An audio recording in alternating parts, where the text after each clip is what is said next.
एका गरीब शेतकऱ्याची लाडकी मुलगी, वय वर्ष अवघं 9, शाळेत जायचं वय तिचं, तशी ती शाळेत जातेच, पण सोबतच उंच कड्यावरनं दोरीच्या मदतीनं उतरते।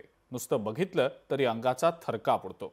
आता याच तिच्या धाडसी कौशल्याची नोंद इंडिया बुक ऑफ रेकॉर्ड्सनं घेतलेली आहे। पण तिला आता तिनं 2 स्वप्न पाहिलेली आहेत। त्यातलं पहिलं म्हणजे माउंट एव्हरेस्टचं आणि दुसरं गिनीज बुक ऑफ रेकॉर्ड्सचं। पण हे करण्यासाठी तिच्या पंखांना हवंय मदतीचं बळ।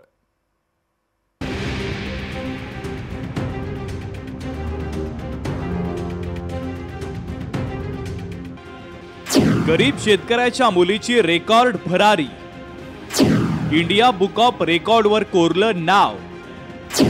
रॅपलिंगच्या धडाडीसाठी हवेत मदतीचे पंख। उंच डोंगर, खडकही असे की धडकलं की जागच्या जागी कपाळ मोक्ष। पण ही 9 वर्षांची सिद्धी पहा, दोरीच्या सहाय्यानं तिनं हे धाडस केलंय। बुलढाण्याच्या ग्रामीण भागातल्या गरीब शेतकऱ्याची ही सुवर्ण कन्या,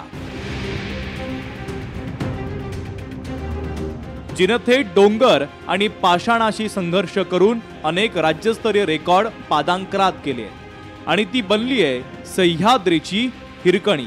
आता तिनं इंडिया वर्ल्ड रेकॉर्डवर आपलं नाव कोरलंय। आता तिची माउंट एव्हरेस्ट शिखर सर करण्याकडे वाटचाल सुरू आहे। जित परिश्रम ठेवा हा सर्वांसोबत मी 25 मॅरेथॉन व 2 राज्यस्तरीय खेळलेली आहे। मी माझ्या भविष्यात माउंट एव्हरेस्ट पार करायचे स्वप्न आहे।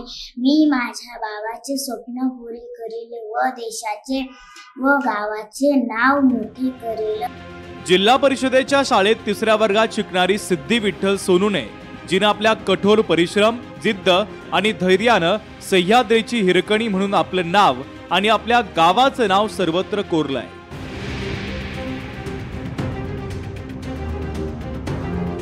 पहिलीत असतानाच सिद्धीनं महाराष्ट्रातील सर्वात उंच कळसुबाई शिखर पादांकरात केलं। यावर्षी 26 जानेवारीला तिनं हिमालयातील 12,500 फूट केदारकंठा शिखरावर तिरंगा फडकावला।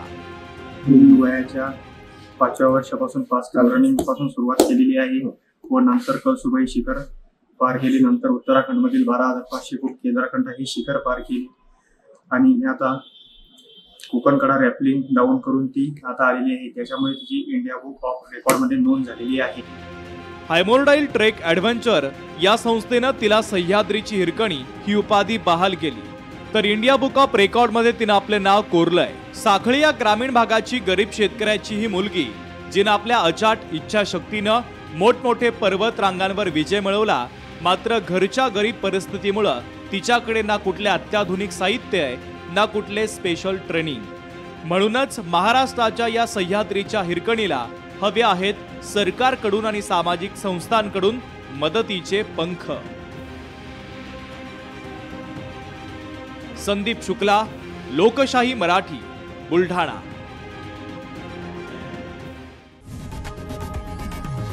लोकशाही मराठी, ऐका, पहा, जागरूक रहा।